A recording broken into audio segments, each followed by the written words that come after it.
गीता भक्ति सीरीज में सभी मेरी माताएं और बहनें सभी को मेरा नमस्कार है। तो बहुत सारे मेरे पास कमेंट आए हैं नवमी के बारे में कि मैं नवमी पारण कब करूं, विसर्जन कब करूं, नारियल का क्या करूं, कोरोना पॉजिटिव हूं तो क्या करूं। तो मैं आपको इन सारे प्रश्नों का अभी तुरंत आपको मैं जवाब दे रही हूं। आप ये मेरा वीडियो देखिएगा, सारी जानकारी आपको 2 मिनट में मिल जाएगी।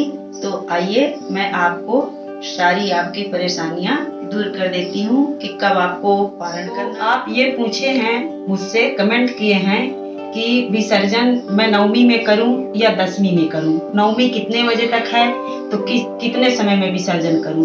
तो मैं आपको ये बता दूं कि आज 21 अप्रैल नवमी शाम को 7:11 तक है। तो आप ये जान लीजिए कि किसी भी चीज का विसर्जन रात में नहीं होता है। रात में कोई भी विसर्जन पूजा पाठ का काम नहीं किया जाता है। तो आप रात में तो विसर्जन करेंगे नहीं, तो 7:11 तक पूरी नवमी है। तो आपको चुपचाप जैसे ही आप डेली पूजा पाठ करते थे उसी तरह से आप डेली वाली पूजा करेंगे, रोट चढ़ाएंगे, हवन करेंगे, हलवा बनाएंगे, जो भी आपको करना हो माता रानी को बना के चढ़ाइए, खिलाइए। और स्वयं यदि आप 9 दिन का व्रत हैं तो आप शाम को 7:11 के बाद ही अपना व्रत तोड़ेंगे। आप ये भी पूछे हैं कि मैं व्रत हूँ तो किस चीज से व्रत तोड़ूं और क्या करूं। तो मैं आपको बता दी कि नवमी कितने बजे तक है। अब मैं आपको बता दूं कि कलश विसर्जन आपको कब करना है। कल 22 अप्रैल सुबह 6 बजे से 12 बजे के अंदर, 12 बजे के बाद किसी भी चीज का विसर्जन नहीं होगा। 12 से 3 के बीच में तो आप सुबह 6 बजे से लेके 12 बजे के बीच में आप कलश विसर्जन कर सकते हैं। अब आइए मैं आपको बताती हूँ कलश विसर्जन कैसे करना है। मैं आपको बता देती हूँ कि जो भी सामग्री आप कलश के अंदर डाले हैं उस सामग्री का आपको क्या करना है। कलश के अंदर आप दुर्वा डाले होंगे, हल्दी गांठ डाले होंगे, सिक्का डाले होंगे, एक सुपारी डाले होंगे और जल का पात्र होगा, चाहे वो मिट्टी का हो। जैसे कि ये देखिए मैं मिट्टी का यहाँ पे रखी हूँ। ये देखिए ये भी मेरे जो देखिए कैसे उग गए हैं, बड़े बड़े हो गए हैं। तो मैं मिट्टी का रखी हूँ। आप लोग शायद मिट्टी का रखे होंगे या पीतल का, फूल का भी रखे होंगे। तो यदि जल जो उसमें भरे हैं आप कलश में, तो यदि सूख गया हो जल तो कोई बात नहीं है। और यदि जल है, आपके कलश में जल भरा है, तो जो ये आम की टेरी है, तो इस टेरी से उस जल को आप पूरे घर में, सबसे पहले जहां आप खाना बनाते हैं रसोई घर में, सबसे पहले इस पत्ते से, आम की टेरी से आप किचन में अपने रसोई घर में जल छिड़किए। इसके बाद आप चारों दिशाओं में अपने घर में चारों कोनों में इस जल को छिड़क दीजिए जो कलश में जल भरा है।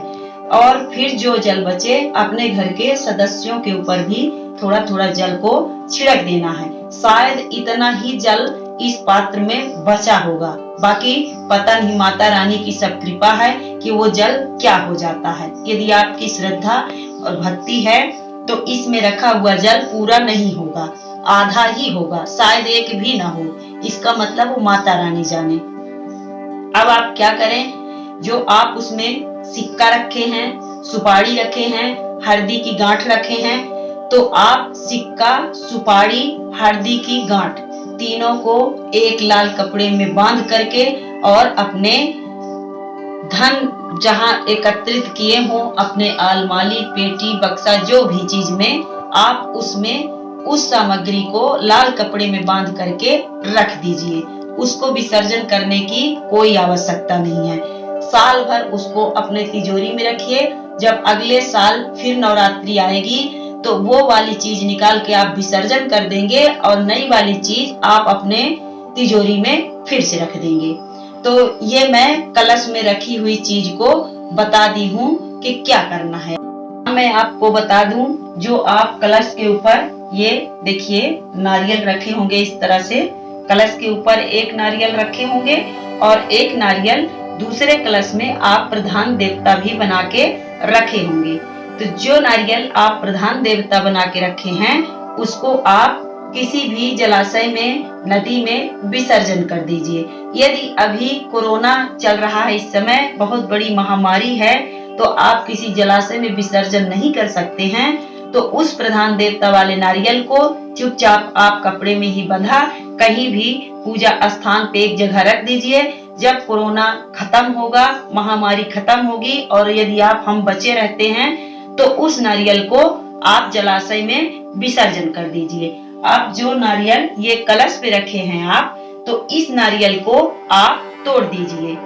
इसको तोड़ के अपने घर के सदस्यों को प्रसाद में बांट दीजिए, लेकिन आज नहीं तोड़ना है, नवमी में नहीं तोड़ना है, कल ही इस नारियल का विसर्जन करना है। कल ही इस कलश को उठाना है 22 अप्रैल को, और कल ही इस नारियल को तोड़ना है 6 से 12 के बीच में।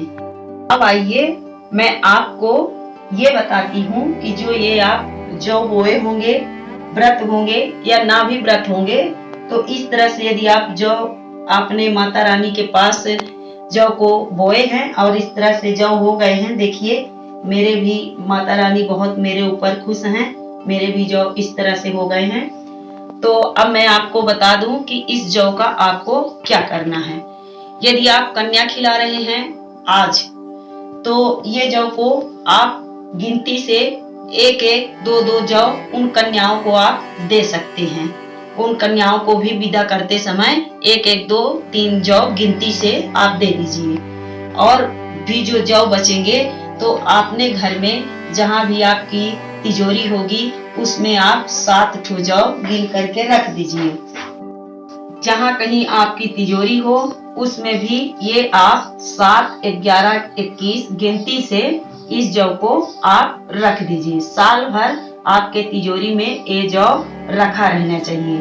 और जो बचे 1-1, 2-2, 3-3 अपने परिवार को प्रसाद के रूप में ये जौ दे दीजिए। बाकी जो जौ बचे तो इस समय आप किसी जलाशय में इस कोरोना में पॉजिटिव हैं या नहीं भी हैं तो नहीं जा सकते हैं, तो आप इस जौ को, बाकी जो बचा हुआ आप कहीं भी गमला रखे होंगे, फूल लगाए होंगे, उसी गमले के अंदर आप डाल दीजिए, विसर्जन कर दीजिए। बाकी जो बचे ऐसी जगह पे इस जौ को मत फेंकिएगा और रखिएगा जहाँ पे किसी का पैर पड़े, और ये माता रानी का एक तरह से प्रसाद है तो वो पैर से ना कचराए, इतना आप जरूर ध्यान दीजिए। अब आप ये पूछे हैं कि मैं कोरोना पॉजिटिव हूँ तो मैं क्या करूँ। तो यदि आप कोरोना पॉजिटिव हैं तो आप बिल्कुल भी बाहर मत जाइए और किसी भी जलाशय में इसको आप विसर्जन मत करिए। जो सामग्री मैं आपको नारियल बता दी हूँ उसको उस तरह से कर दीजिए। जो आपके पास है उसको अपने घर में जहाँ मैं बताई हूँ वहां रख दीजिए। बाकी जो बचे तो आपके यहाँ गमला होगा या जो भी होगा उसी में आप डाल दीजिए, जहाँ पे केवल आप बस खाली छुएं, और नहीं तो अपने घर में ही एक जगह लाल कपड़े में रख दीजिए। जब कभी आप यदि बच जाते हैं इस पॉजिटिव से तो इस जौ को और नारियल को आप जल में ले जाके विसर्जन कर दीजिएगा। बस यही माता रानी इस महामारी से हम सबको बचा सकती हैं। सप्तशती के 12वें अध्याय में इसके बारे में लिखा गया है कि जब धरती में बोझ भारी हो जाएगा, धरती से बोझ सहन नहीं होगा, तो इस तरह की महामारी आएगी। तो आप कृपया, यदि आपके पास सप्तशती की किताब है, दुर्गा सप्तशती की, तो आप 12वें अध्याय का अष्टमी और नवमी और चतुर्दशी को उसका पाठ करिएगा। वही माता रानी रक्षा कर सकती हैं, बाकी कोई उस महामारी से बचाने वाला नहीं है। अब आप पूछे हैं कि पारण कब करें, तो देखिए यदि आप 8-9 दिन का व्रत हैं तो 9 दिन का व्रत है यदि, तो आप नवमी में पारण न करिए, इसलिए कि 8 माताओं का आप व्रत रखे हैं, लेकिन सबसे बड़ी माता नवमी की होती हैं जिनका नाम सिद्धिदात्री है। सारे 8 माताओं को मिला के नवमी माता सिद्धिदात्री हैं।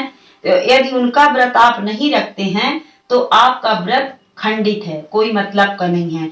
तो कृपया आप शाम को 7:11 तक, जैसे 8 दिन आप बिन खाए व्रत रहे हैं, वैसे 7:11 तक कम से कम आप व्रत ना तोड़ें। तो आप शाम को 21 अप्रैल को 7:30 के बाद पारण कर सकते हैं, वो भी शुद्ध सात्विक भोजन। और यदि आप रह सकते हैं, रात भर नहीं खाना चाह रहे हैं, तो कल सुबह 6:12 तक के बीच में, 6 से 12 के बीच में आप किसी भी समय पारण कर सकते हैं। लेकिन पारण में लहसुन प्याज का उपयोग ना करें। जो भी भोजन करें वो सात्विक भोजन आप करें। तो अब मैं आपको बता देती हूँ कि व्रत आपको कब तोड़ना है। 22 अप्रैल 6 बजे से 12 बजे के बीच में आप अपना व्रत तोड़ सकते हैं, पारण कर सकते हैं। अब बता दूं क्या खा के आपको व्रत तोड़ना है। तो आप कृपया लहसुन प्याज का उपयोग ना करें, सात्विक भोजन करें, जैसे हलवा, पूड़ी, चावल, दही। इन चीजों से आप अपना व्रत तोड़ें। इसके बाद तो फिर साल भर आपको लहसुन प्याज ही ग्रहण करना है। तो ये मैं आपको पारण की विधि भी बता दी हूँ, क्या खा के आपको व्रत तोड़ना है। एक चीज मैं आपको सबसे जरूरी बता दूं कि कल जब आप माता रानी का विसर्जन करेंगे, विसर्जन के पहले जो 8 दिन 9 दिन आप पूजा पाठ किए हैं, उसके लिए आपको क्षमा प्रार्थना बहुत ही जरूरी है। आपको बिन क्षमा प्रार्थना के माता रानी का विसर्जन नहीं करना है। तो मैं आपको बता दूं, कमेंट बॉक्स में जाइए, वहां पे मेरा क्षमा प्रार्थना का वीडियो मिल जाएगा, और आई बटन जो दिख रही है उसको आप क्लिक कर दीजिए, वहां भी मेरा क्षमा प्रार्थना का वीडियो मिल जाएगा। तो माता रानी का क्षमा प्रार्थना का वीडियो आप देख करके और क्षमा प्रार्थना करके ही माता रानी का विसर्जन करिए। और इस तरह से यदि आप विसर्जन करते हैं तो देखिए, चुटकियों में माता रानी आपके सारे दुख दूर कर देंगी। तो ये विसर्जन का वीडियो आपको पसंद आया हो तो लाइक करिए, शेयर करिए और हमारे चैनल को सब्सक्राइब करना बिल्कुल मत भूलिए। और हाँ, यदि आप अभी कन्या खिला रहे हैं, आज नवमी है, तो इस साइड मेरा देखिए वीडियो आ रहा है, तो आप क्लिक करके ये मेरा वीडियो कन्या